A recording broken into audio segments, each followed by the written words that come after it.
All right, what's going on, everybody? Got another day of lockdown here at the old home front. So I decided to make some videos today. You know, it's been a couple months since Deontay Wilder has lost to Tyson Fury, and it just doesn't seem like he's been taking this loss well at all. The other day, he was being interviewed, I guess, on Boxing Scene, and he said that he's getting rid of all the snakes in his camp. And I find that ironic because during the build up to the fight with Tyson Fury, in the second fight, he was talking about how great his team was, how he's been with his team forever, and how loyal he is to his team, and how great things are going. And he even criticized Tyson Fury for changing his team around and having all these different trainers and getting rid of trainers all the time and how he added all these people to his camp. But Tyson Fury just did what he thought was the right thing to do. He added people who he thought who could help him and benefit him and add some layers to his already formidable set of skills. But before the fight, Deontay Wilder was letting all of us know that he had everything sewn up. He had everything under control. He had the best team and he's not changing anything. And he would not change anything. Now, obviously, he lost. And it's very common after a loss sometimes for a fighter to soul search and look at things that he could do better and look at people who he could bring in to help him improve upon the things that he needs to improve upon. But Deontay Wilder basically said that he had a lot of snakes in his camp, a lot of jealous people. Let's read some of these quotes in this Boxing Scene article that I find very, very weird. Actually, this was from the PBC podcast. I apologize, but Boxing Scene actually wrote an article about um, an interview that Wilder did on the PBC podcast, and I guess Wilder's been on the PBC podcast a couple times since the fight. He's had a lot to say, but here's the latest in what Deontay Wilder had to say here. He said, "You can have a lot of great people around you, but you can't control the jealousy of people. You think people are happy with you, but everyone wants to have what you have, but they don't want to sacrifice as much as you. So people are envious of the things they can't have, and I had to weed out and change certain things." And it says also, since the loss, Wilder's had a lot of people reach out to him. He said, "We had a lot of people reach out. We've had a lot of people reach out, but you have to be careful because some people just want publicity," Wilder said. So boxing is very crooked. It's a dirty business, and you got to be careful. It's a corrupt sport as well. You got to be careful with the people and their intentions, especially when they weren't around before. He said, "Boxing is a business like no other. You got to be able to trust people, and that's the hardest part. I'm looking forward to bringing someone in. We don't have it down yet, but I've got two people I'm bringing in. One of them always comes to camp on some basis anyway, and we've got a great team that will be formed when everything gets back to normal." So it's going to be interesting to see who he does bring in. Who are these two people? He said one of them is someone that's always been there. But I mean, you've been a pro for a while now. You've been a pro for when did he turn pro? Like in 2000, and he's been a pro I think since 2008. I think 2009. He's been a pro. He's been a pro for a while. He's been a pro for about 11 years now. He's been fighting for 11 years now as a pro. And now he's just finding out that he's got snakes in his camp. Now he's just finding out how the sport of boxing is. It's just funny because it just seems like he's always blaming someone else. It's always someone else that has contributed to his downfall. And it's just not, it has nothing to do with him. I think he had a lot of yes men around him and people that were just going along for the ride and people that didn't want to criticize him in fear of probably getting fired. They didn't want to lose their gravy train. They didn't want to lose their meal ticket. That's what I think. That's what I think. I think that he was concerned that people were concerned that if they spoke up, they were going to get fired. And he's a champ of the world. He's making decent money. I think JD's was really not concerned about the technical flaws that he saw in Wilder. He had that false sense of security, just like Wilder did. That we don't have to work on the weaknesses. We can just focus on the strengths of what have what got us by for so long and have continued to get us by for so long. Who cares if he's losing every round in a fight? As long as he gets that one punch off, that's all that matters. But you had to see at some point in time that that wasn't going to be enough. You had to see that that was not going to be enough, that eventually that was not going to be good enough. Had to see that. Had to see that. And for now, all of a sudden that these people are around him, he's calling them snakes.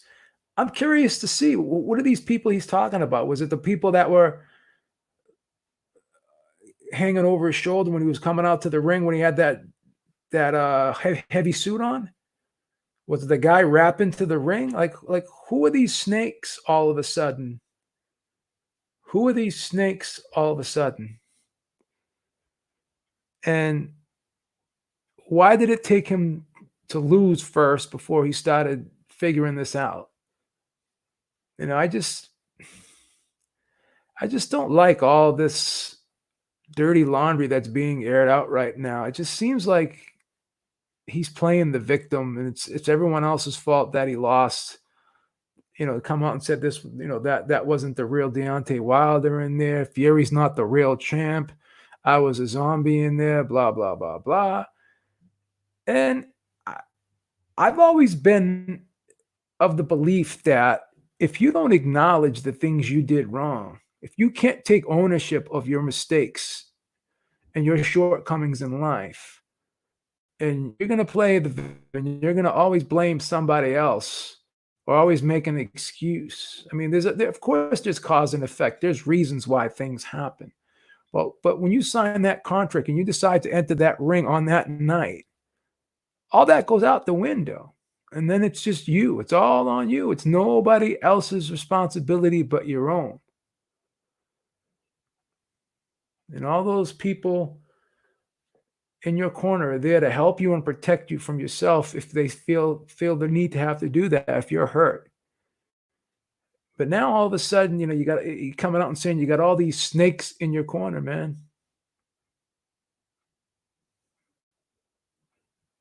That's the thing. That's the thing. I got to get rid of all these snakes. So now another excuse that I lost is because I had snakes in my corner on my team, and it took me 11 years to figure this out. I mean, you know who the heck, like when you're a grown man, you're 35 years old. You know who your real friends are at this point. You know who's been riding with you from day one and who's not. And you're in control of the situation. If you want to pay all these managers and you want to pay all these people, you want to pay all these advisors and what have you, that's on you. That's on you. So who's he going to get rid of? I'm so curious to see who this guy's going to get rid of.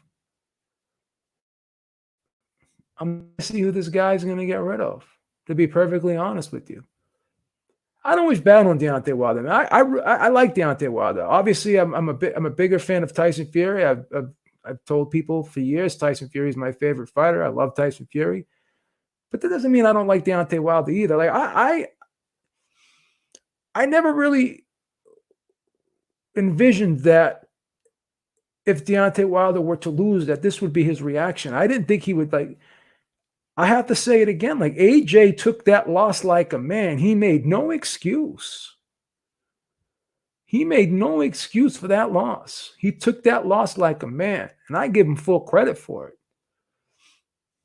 I give him full credit for it. He took that loss like a man.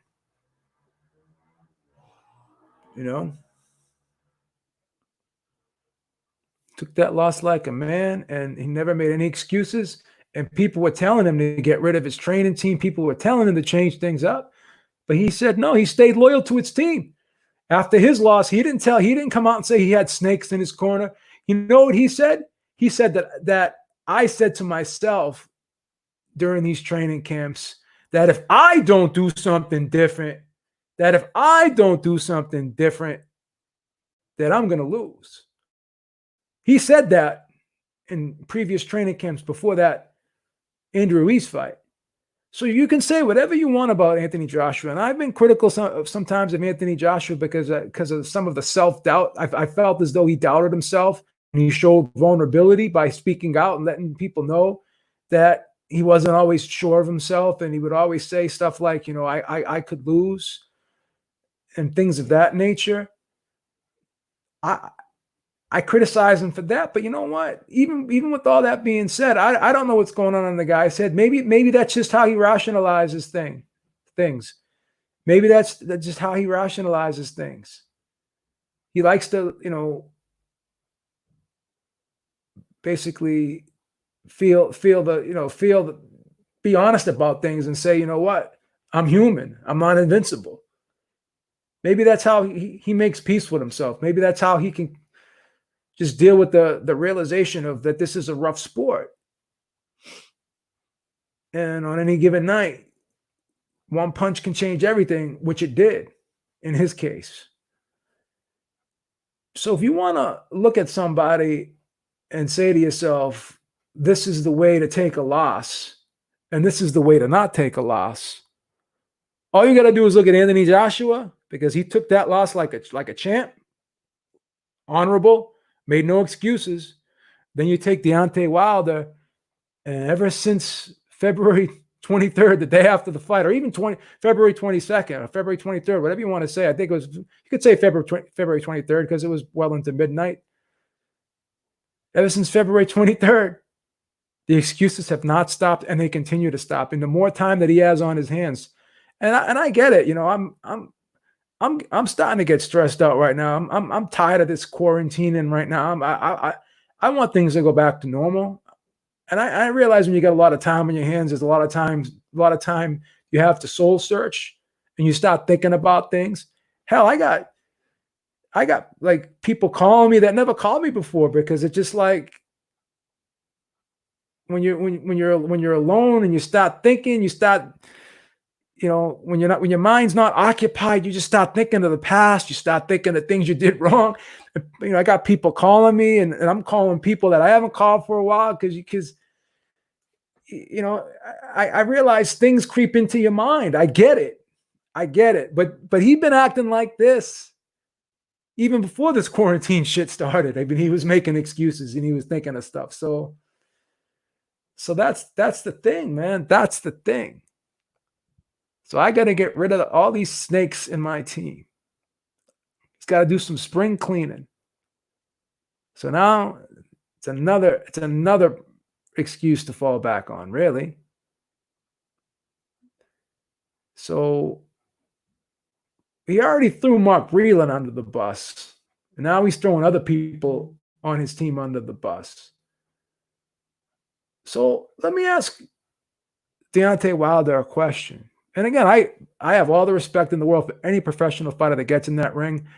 I can never do it. I could never do it at that level. I don't have the bravery to get in there and do what these guys do. And I would never question the guy's heart, the guy's desire. I wouldn't question anything in regards to that when it comes to Deontay Wilder. But I got to ask him a question.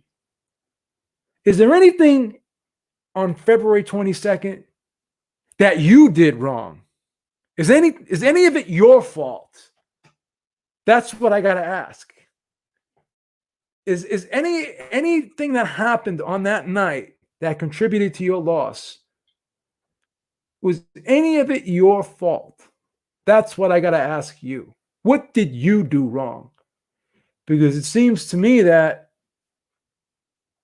you're basically saying that it was everyone else's fault and not yours. Everyone else's fault, but not yours. First, it was the suit.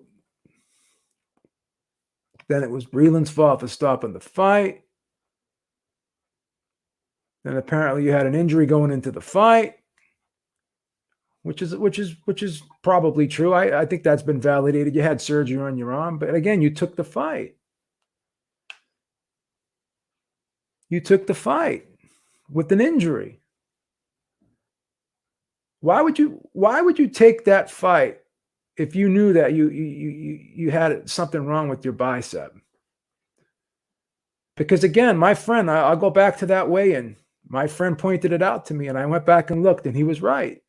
That left arm at the bottom of it, the base of that arm right around here, that was swollen. So whether he realized he tore that or not, or whether he realized maybe he thought he pulled something, who knows? But again, like this is what I say all the time. If you go into a fight, certain things that you should not, certain reasons to not take a fight. Okay? If something's torn, if something's broken, okay? Something's torn or something's broken, all right? Then you should not take a fight. If you have some type of fracture, you should not take a fight. If you have something torn, you should not take a fight. It's one thing being bruised. It's one thing having a strain, a pull. I get that.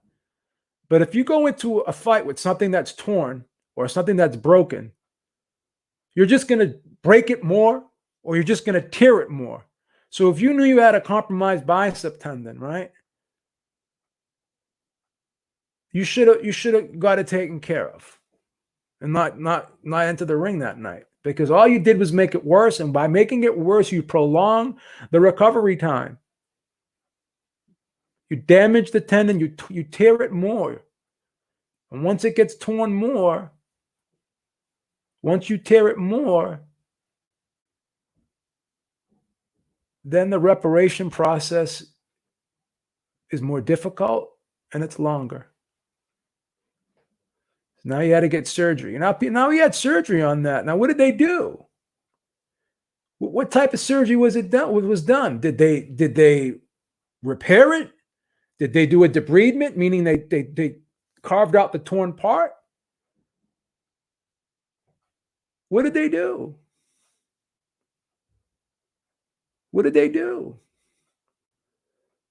Because if they had to do any type of reattachment, or if they had to mend it in any way, the recovery process for that is going to be it could be like 6 months.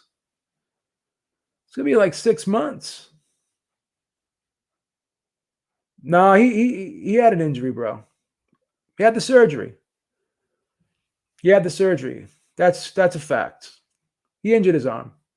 But again, he injured his right one too. But again, him injuring his hands, he injured his right hand before. He tore his bicep tendon in his right arm. He had a fracture in his forearm in his right arm. There's a cost to throwing those punches the way he throws them. You can't throw punches like that and not expect to hurt yourself. That's his fault. I mean, if you're going to throw punches like that, you're going to get injured. He's moving his arms in ways that they're not supposed to be moved. When you're taking your arm and you're throwing a punch like that, you're going to tear something. Nah, I think it was injured. I think he had some shit going. He said he had some stuff going into the fight. I think that was one of the things. I think he injured that in camp. And then he just made it worse during the fight. I believe that. But again, that's on him. He took the fight. And he's had a history of getting injured because of the way he throws punches. You're not going to be able to. throw punches like that. Like go on a heavy bag, okay, and throw punches like he throws punches, like that, those windmill punches, and do that for about 4 or 5 rounds, and come back and tell me how your shoulders and your elbows and your wrists feel. Because I remember being in the gym and throwing punches, having trainers say, "Oh yeah, keep throwing punches like that." Then one day you come to me and you tell me you broke your wrist. I don't want to hear it. So there's a price to pay when you don't do things the right way. Not everyone's going to be a textbook boxer. I get it. But there's no way you can throw punches like that and not injure yourself. There's no way you're going to be able to throw punches like that and not injure yourself. And this guy's been injuring himself a lot lately. So, yeah, I think that I believe that arm was injured before the fight.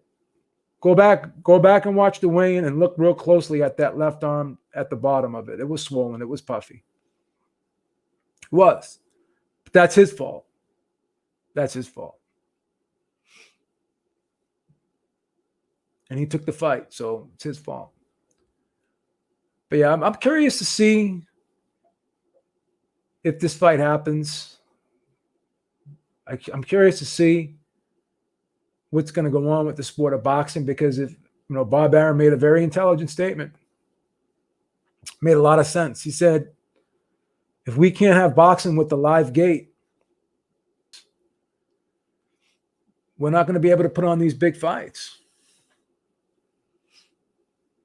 If they're not able to put on the big fights, because if they can't generate revenue through the live gate, then that's going to be an issue. That's going to be an issue for a lot of these big fights to take place. If they're going to have these events without a crowd, like Anthony Joshua said, he didn't care if he fought Fury without a crowd. So maybe Anthony Joshua doesn't care about the money. Maybe he's not concerned about taking a little bit of hit in the pocketbook. I mean, he's made a lot of money. Maybe he's concerned about legacy right now. But the way Bob Arum explained it, he's like, well, these guys aren't going to want to take this short money. They're not going to want to take this short money in these big fights. They don't want to have to take on these big risks and not get rewarded financially. Anthony Joshua said he didn't care. Let's see if Tyson Fury and Deontay Wilder care.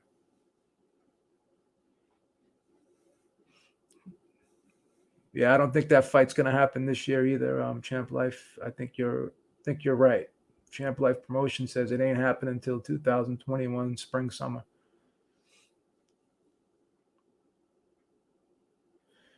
Yeah, I hear you, Wood. I hear you, Wood. What I'm saying right now is opinion based, to be perfectly honest with you. I can't verify with 100% certainty that he was injured before the fight. All I know is my friend, who's a personal trainer, who does work with athletes and helps them rehab and stuff, he pointed it out to me. And I even told Eric on the pre-fight show that I think there's something wrong with his arm. My friend showed it to me and I agreed with him. So it's opinion-based. It's my opinion. I can't verify it with 100% certainty. But I find it ironic that same arm that was swollen before the fight, he ended up having surgery on after the fight. So, and I'm going to explain something to you too. A lot of times when you injure yourself, that one incident that you can recall that you feel that sharp pain in, that's like the culmination of a lot of other incidences that were chipping away at that area beforehand. So when you blow your knee out or whatever, a lot of times when you have like an overuse injury, you get tendonitis or you tear something due to overuse, that's because you continue to work that area, It's almost like a rope. You cut it and it frays and frays and frays, and finally the tendon or the ligament, whatever, just snaps. So to say that was from that fight alone, and the training and the years of abuse didn't contribute to that, I just disagree. Because a lot of times you think that one incident is what did you in, but it's that long series of events, the training and the constant use and overuse of that joint and the abuse of that joint that does the damage. So Wilder does Wilder does have a history of injuries. So, and he's had issues with the other arm too. And again, I don't wish no bad on anybody, but again, he's going to be 36 years old soon. He's already got a lot of miles on that odometer. He's already got a lot of miles on that odometer. So you have to ask yourself, a guy who's already suffered a ton of injuries thus far in his career, how much does he really have left? You have to ask yourself, how much does this guy have left? Because I'm not sure he's got much left, to be perfectly honest with you. And people are worried about Tyson Fury being away from the ring and what's going to happen if he's not able to do what he wants, like train and stuff. And he's got a lot of time on his hand, a lot of downtime on his hands. But he seems to be having a lot of fun with his wife and his kids. They're exercising in the living room and they're playing around. They're having fun. Tyson Fury's been upbeat. He's been positive. And I think Bob Arum will probably get Tyson Fury an interim fight. And he'll end up fighting probably a tune-up fight in an arena with no audience. But ESPN Plus will probably televise it, I would assume, or ESPN Plus, either one of the two. And at least he'll keep busy that way. And maybe Bob Arum will be able to have his training facility in Las Vegas opened up by that time. So Tyson Fury may be back in the ring in September against a lower level opponent. What's going to happen with Deontay Wilder, I don't know. But I envision Tyson Fury having a fight by the end of this year. I'm not so sure that Deontay Wilder will be ready. Because again, I don't know how long it's going to take to recover from that surgery. But I'll tell you this, he definitely wouldn't have been ready for July. And it's highly questionable in my opinion. I'm not a doctor, but I've torn a lot of things over the course of my life. And I know recovery time. And an injury like that takes about 6 months. So, and plus he's going to therapy right now, so we'll see. But I think Tyson Fury will be able to come back. I was going to talk about that Champ Life because I was watching actually WWE yesterday, and I was watching the AWE wrestling, and it's so weird watching wrestling without a live audience. It's just weird. It's just, I don't know. It's not the same. It's really not the same. You know what it's like? If we watch boxing without a live audience, it's going to be like being at the gym and just watching two guys spar. It's like watching two guys in a gym spar without really an audience there, just a couple people around the ring. It's just weird. The whole acoustics of it just sounds weird. Just not used to seeing that. It reminds me, like I said, of being at a gym, a local gym, watching two local guys spar. It's just funny like that. It's weird. It's very bizarre. So we'll see. We'll see what happens. I just found that very ironic. Like I said, that all of a sudden he's got snakes. Deontay Wilder's got snakes in his team. He's got jealous people in his team. But just before the fight, he was saying how great his team was, how his team's been together forever, how he's criticizing Tyson Fury for changing up his team. And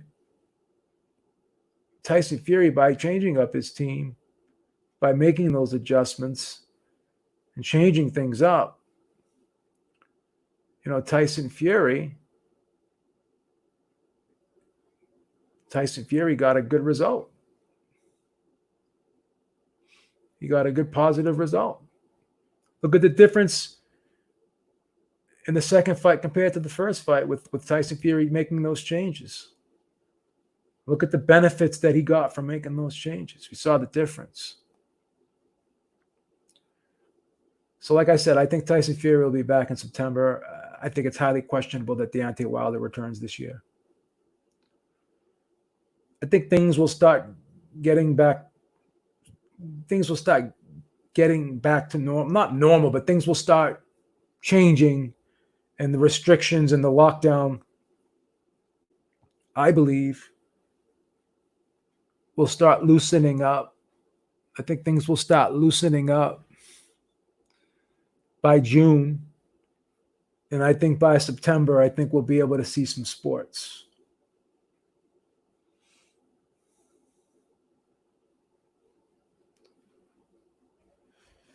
Yep, that's right, Champ Life. They tape a lot of their stuff too. So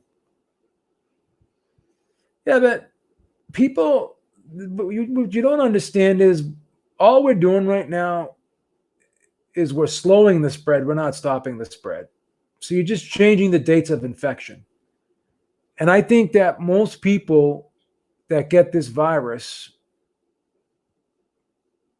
a lot of them have very mild to no symptoms. And I think, the people who are already compromised, have immune deficiencies already, have respiratory issues already, have underlying conditions already. I mean, the average age for people that died from this is like over 65. And most of the people are elderly people in nursing homes and stuff. Most people that got this virus resolved. They resolved. So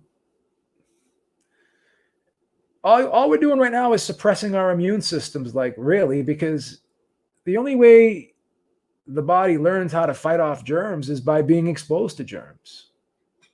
Now, obviously, like I said, you don't want people who are compromised health-wise. You want to protect those people. But the younger population, people who are healthy and stuff, I don't know. I mean, you just gotta stay away from the people who are vulnerable, who are susceptible, who won't have who more than likely won't have a healthy outcome if they get exposed to this virus. But most people that get exposed to this virus, they'll resolve. It'll be fine. So I think if you were to test everybody, I think a lot of people had it or have it, and they dealt with it. And I think if we knew exactly how many people were infected with it, because they're not testing everybody. If they were to test a large amount of people, I think the death toll percentage would be much, much lower than it is. And what people fail to realize is even with the vaccine, with the flu, there's still a lot of people that die from the flu. Because the vaccine really is only 50% effective. A vaccine is only 50% effective. If you think about it, it's only 50% effective.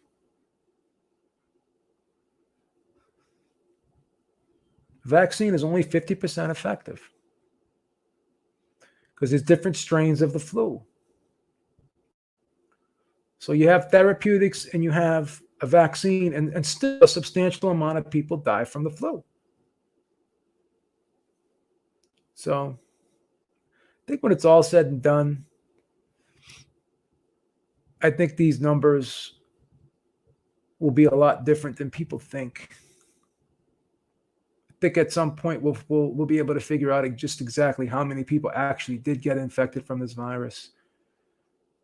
And I think we'll come to find, and again, this is just my opinion, but I think we'll come to find that a lot more people had it than we thought originally, and a great amount of them resolved. So, that's just my opinion. But I'm ready. I'm ready for things to start to go back to normal, because this is ridiculous, man. This is depressing. Staying home all the time, going out, then when it's raining out, then you can't even go out for walks and stuff. So like, I go crazy when I check the weather and I find out it's gonna rain the next day. I say to myself, "Oh shit, I can't go off on my walk." I think I'm gonna buy an elliptical, man. I gotta buy like an elliptical. I gotta find out in this house to put an elliptical. Get myself.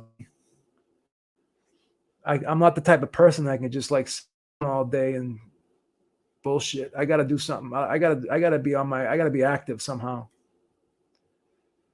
I like to be active. I like to do physical exercise, man. Do something. When it's nice out, I'm able to go out for the walks. I go for the walks and I enjoy myself. But yeah, the first couple of weeks I was like, yeah, this is awesome, bro. This is cool and shit. And then now I'm just sick of it, man. And you walk around and everyone's got masks on, and it's like a fucking science fiction movie now, bro. It's like that movie They Live. It's crazy. What's crazy is the parks in Everett. Some of the parks in this area are open. Like, I see people in the parks in Everett, which is a couple minutes from where I live, but the Revere parks are closed. So yeah, it's weird. It's weird. Like, I see some things are open, some things are closed. Yeah, but I'm definitely sick of it, man. I'm tired of it. All right, guys, enough of the depressing bullshit. I think that's all I got for now. Maybe I'll jump on later. Maybe we'll talk about the situation with the big fights in boxing not being able to happen. We'll talk about that in another video. All right. Until next time, guys, have a great day. Stay safe and keep your head up. We'll get through this, and I'll talk to y'all soon. Have a great day. Peace, guys. Take care.